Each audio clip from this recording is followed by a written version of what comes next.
12 Shailaja sweeper മേരിയെ ആശ്വസിപ്പിക്കുന്നു. ഓരോ പ്രസവം കഴിയുമ്പോഴും ഒരു ബക്കറ്റ് നിറയെ രക്തം, മറുപിള്ള, പൊക്കിൾക്കൊടി, സാനിറ്ററി നാപ്കിനുകൾ, ചോരയിൽ കുതിർന്ന പഴന്തുണികൾ, പഞ്ഞിക്കെട്ടുകൾ, മറ്റു പ്രസവാവശിഷ്ടങ്ങൾ എന്നിവ എടുത്തുകൊണ്ടുപോയി ശൈലജ ഒരു വലിയ ക്ലോസറ്റിൽ ഒഴിച്ചു കളയുന്നു. ഉടനെ അടിയിൽ നിന്നൊരു കൊടുങ്കാറ്റ് ഉയർന്നു വന്ന് അതിനെ വലിച്ചു താഴ്ത്തിക്കൊണ്ടുപോകുന്നു. വലിയ ശബ്ദത്തോടെ, അത്ഭുതം, നനവിൻ്റെ ഒരു പാടുപോലും അവശേഷിപ്പിക്കാതെ. ഇതെല്ലാം എവിടെ പോകുന്നു? ശൈലജ ചോദിച്ചു. ഭൂമിയുടെ അടിയിലേക്ക്, സ്വീപ്പർ മേരി പറഞ്ഞു. മേരി അതിൽ അത്ഭുതപ്പെടുന്നില്ല. ശൈലജ പുതിയ സ്റ്റാഫാണ്. അറപ്പോടെയാണ് അവൾ ലേബർ റൂമിൽ പ്രവേശിക്കുന്നത്. പേടിയോടെയാണ് അതിനുള്ളിൽ നടക്കുന്നത്. അവിടെ കാണുന്നതും കേൾക്കുന്നതും തൊടുന്നതുമൊക്കെ അവൾക്ക് പ്രശ്നങ്ങളുണ്ടാക്കുന്ന കാര്യങ്ങളാണ്. പ്രസവത്തിൻ്റെ ഏറ്റവും നിർണായകമായ നിമിഷങ്ങളിൽ ഗർഭിണിയിൽ നിന്ന് പൊട്ടിപ്പിളരുന്ന വികൃതമായ അലർച്ച കേട്ട് കയ്യിലിരുന്ന ബക്കറ്റ് താഴെയിട്ട് അവൾ ഓടിമാറുന്നു. വേദന കൊണ്ട് കത്തുന്ന തുറന്നുവെച്ച ഒരു യോനിക്ക് മുമ്പിൽ അവൾ തരിച്ചു നിൽക്കുന്നു. പൊക്കിൾക്കൊടിയുടെ വെളുത്ത വഴുവഴുപ്പ് കാണാൻ ഇഷ്ടമില്ലാത്തതുകൊണ്ട് പെറ്റുവീണ കുട്ടിയിൽ നിന്ന് മുഖം തിരിക്കുന്നു. ഇതൊന്നും മേരിയെ ബാധിക്കുന്നില്ല. നീയാ നിലം തുടക്കി പെണ്ണേ, രക്തം കിടക്കണ കണ്ടൂടെ? നിന്ന് കിണുങ്ങാണ്ട് ആ ബെഡ് പാൻ എടുത്തു കൊണ്ടുപോയി കളയി പെണ്ണേ. ആ പെണ്ണിൻ്റെ മൂന്നോർക്കോടം പൊട്ടി വെള്ളം പോയി, ഷീറ്റ് മാറ്റി വിരിക്കു പെണ്ണേ. സീനിയോരിറ്റിയുടെ ബലത്തിൽ മേരി കൽപ്പിച്ചു കൊണ്ടിരിക്കും. ശൈലജ ജോലി ചെയ്യാൻ തുടങ്ങുമ്പോഴാകട്ടെ താക്കീതുകളും ഉണ്ടാവും. 10ാം ക്ലാസ് കഴിഞ്ഞ് ഒരു വെള്ള സാരിയും ചുറ്റി ആസ്പത്രിപ്പണിക്ക് വന്നാൽ പോരാ, പണിയെടുക്കണം.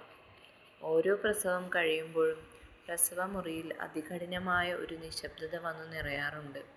വേദനകളുടെ അറുതിയിൽ പ്രസവ മേശമേൽ തളർന്നു കിടക്കുന്ന സ്ത്രീയുടെ നെറ്റിയിലെ വിയർപ്പുതുള്ളികളിൽ നോക്കിക്കൊണ്ട് അവരുടെ കുഴഞ്ഞ കാലിനടിയിൽ നിന്ന് ശൈലജ രക്തം വലിച്ചെടുക്കുന്നു. എന്നിട്ട് നിറഞ്ഞ ബക്കറ്റുമായി ക്ലോസറ്റിനടുത്തേക്ക് നടക്കുന്നു. ഓരോ തവണയും അത്ഭുതപ്പെടുന്നു. എങ്ങനെയാണ് ഇത്ര വേഗം ഭൂമി ഇതെല്ലാം വലിച്ചെടുക്കുന്നത്? നനവിൻ്റെ ഒരു പാടുപോലും അവശേഷിപ്പിക്കാതെ. ഭൂമിയല്ല, അറ്റൻഡർ വാസു പറഞ്ഞു. പിന്നെ? അതിനൊക്കെ പിന്നാമ്പുറങ്ങളുണ്ട്. നിനക്കതൊന്നും പറഞ്ഞാൽ മനസ്സിലാവില്ല പെണ്ണേ. അറ്റൻഡർ വാസു മൂലം ശൈലജ സ്വീപ്പർ മേരിയുടെ വാക്കുകളെ അവിശ്വസിച്ചു.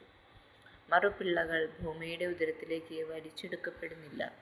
അതൊരു ഭീമാകാരമായ കുഴലിലൂടെ ഒരിക്കൽ കൂടെ പുറന്തള്ളപ്പെടുകയാണ്, ആദി ജലവിശുദ്ധിയിലേക്ക്, ജഡമായി. അതിനാൽ ശൈലജ പിന്നാമ്പുറത്ത് കായലിനെയും ആശുപത്രിയെയും വേർതിരിക്കുന്ന കൂറ്റൻ കരിങ്കൽക്കെട്ടിൻ്റെ പടികൾ കയറി തുടങ്ങി. പകുതി പടികൾ കയറിയപ്പോൾ തന്നെ അവളുടെ കൈയും കാലും വിറച്ചു. കാറ്റും അവളെ പ്രതിരോധിച്ചു.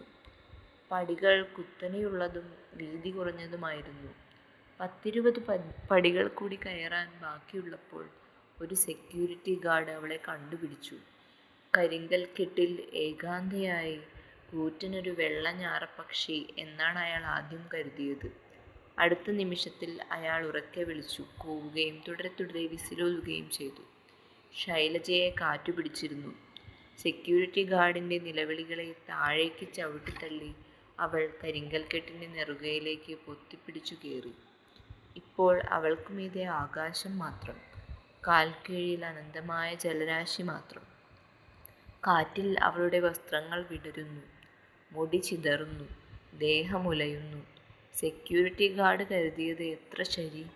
ശൈലജ ചിറകുവിടർന്നൊരു വെള്ളഞാറ. അവളിപ്പോൾ താഴേക്ക് പറക്കും. സെക്യൂരിറ്റി ഗാർഡ് കിടന്നോട്ടമാണ്. ഏയ്, ആരാത്? താഴെ ഇറങ്ങ്! എന്താ കാട്ടണേ? താഴേക്കിറങ്ങാൻ!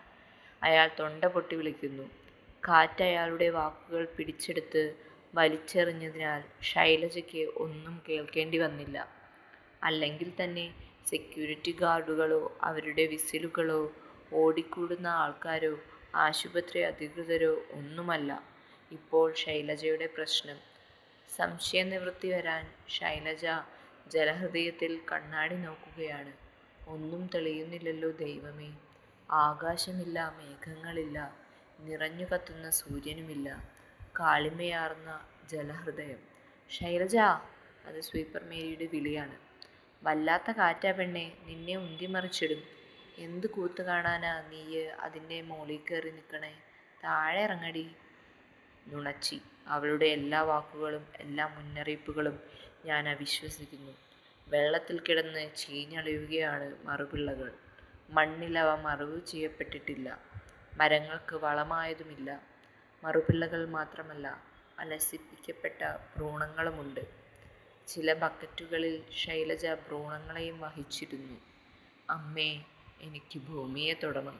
ക്ലോസറ്റിലേക്ക് കമിഴ്ത്തും മുമ്പ് അവൾ ശൈലജയോട് അപേക്ഷിച്ചു. ഞാൻ നിങ്ങളുടെ അമ്മയല്ല. ഒറ്റ കമിഴ്ത്തിന് ശൈലജ അവരെ കൊടുങ്കാറ്റിന് കൊടുത്തു. നിമിഷങ്ങൾക്കുള്ളിൽ അമ്മയുടെ ഉദരത്തിൻ്റെ പാപക്കറ പോലും അവശേഷിപ്പിക്കാതെ അവയെല്ലാം വലിച്ചെടുക്കപ്പെട്ടു. വയറൊഴിഞ്ഞ് വൃത്തിയായവൾ സമാധാനത്തോടെ കിടക്ക വിട്ടു പോകുമ്പോൾ ശൈലജ ക്ലോസറ്റിനകത്തേക്ക് നോക്കി വിളിച്ചു ചോദിച്ചു, ആ പോണത് ആരുടെ അമ്മയാ? വെള്ളത്തിനു മീതെ ദൈവത്തിൻ്റെ വിരലുകൾ താളം പിടിക്കുമ്പോഴാണ് ഓളങ്ങളുണ്ടാകുന്നതെന്ന് ശൈലജയ്ക്കറിയാം. സ്വീപ്പർ മേരിയുടെ വിശ്വാസം അവളെ രക്ഷിക്കട്ടെ. വെള്ളത്തിനു മീതെ ചലിച്ചുകൊണ്ടിരുന്ന വിരലുകൾ ദൈവം പിൻവലിച്ചു കഴിഞ്ഞു. ഇനിയുണ്ടാകാൻ പോകുന്ന ആപത്തുകളെക്കുറിച്ചോർത്ത് ശൈലജ നടുങ്ങുന്നു. കാറ്റ് ദുഷിച്ച മണം പേറി കനമുള്ളതായിരുന്നു. മൃതഭ്രൂണങ്ങൾക്കും മറുപിള്ളകൾക്കും കൂട്ടായി ശൈലജ കണ്ടു. പല പഴുതുകളിലൂടെ ഇളകി വരികയാണ്. പഴുപ്പ്, ജീർണത, അറ്റുപോയ അവയവങ്ങൾ, ചലമൊഴുകുന്ന തുണികൾ, കെട്ട രക്തം, ദുഷിച്ച കഫം, രാസവസ്തുക്കൾ, പ്ലാസ്റ്റിക് കുപ്പികൾ, കവറുകൾ, ചപ്പുചവറുകൾ. ശൈലജയ്ക്ക് കഠിനമായ ദാഹം തോന്നി. തൊണ്ട വരളുകയും ചുണ്ടുണങ്ങുകയും ചെയ്തു. അവൾ ആകെ വിയർത്തു. സെക്യൂരിറ്റി ഗാർഡുകൾ ശ്രമപ്പെട്ട് കയറി വരുന്നുണ്ടായിരുന്നു. കുത്തനെയുള്ള വീതി കുറഞ്ഞ പടികളിൽ അവർ വല്ലാതെ കഷ്ടപ്പെടുന്നുണ്ടായിരുന്നു കയറാൻ. സൂക്ഷിച്ചോ, അവൾ എടുത്തു ചാടും. കരുതി കൂട്ടിയിട്ട അവളുടെ നിൽപ്പ്. താഴെ നിന്ന് ആളുകൾ വിളിച്ചു പറയുന്നത് ശൈലജയ്ക്ക് കേൾക്കാം. വാക്കുകളേക്കാൾ അതൊരു ആരവമായിരുന്നു. കരിങ്കൽക്കെട്ടിന് മീതെ നിന്ന് ചാടി ആത്മഹത്യ ചെയ്യാൻ ഒരുങ്ങുന്നവളോടുള്ള പലവിധ പ്രതികരണങ്ങൾ ചേർന്ന ആരവം.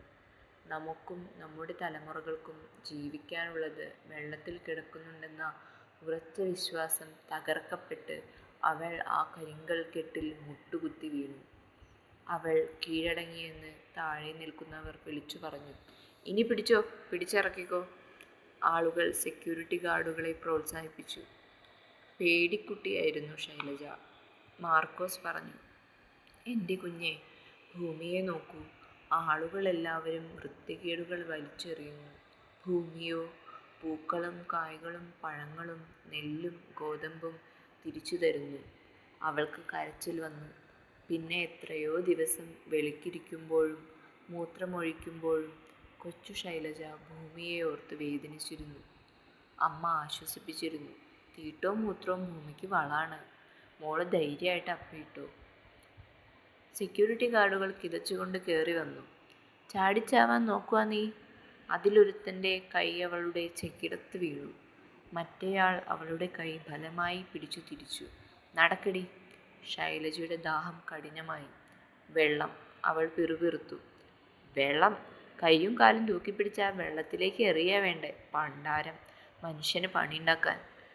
രണ്ടു ചിറകും അരിയപ്പെട്ട രോഗാതുരയായ ഒരു ഞാറപ്പക്ഷിയെ പോലെയാണ് ശൈലജ ഇപ്പോൾ. ചാടിച്ചാവാൻ അനുവദിക്കാതെ മുന്നിലും പിന്നിലും നിന്നുകൊണ്ട് സെക്യൂരിറ്റി ഗാർഡുകൾ അവളെ താഴെ ഇറക്കാൻ തുടങ്ങി. ദൈവമേ, പകൽ മറയുകയാണ്. ശൈലജ പിറുപിറുത്തുകൊണ്ടിരുന്നു. രാത്രിക്ക് എന്നോട് എന്താവും പറയാനുള്ളത്? ഇതിന് വട്ടാ, സെക്യൂരിറ്റി ഗാർഡുകൾ തീർച്ചപ്പെടുത്തി. അങ്ങനെയാണ് ശൈലജയ്ക്ക് ആശുപത്രിയിലെ ജോലി നഷ്ടപ്പെട്ടത്.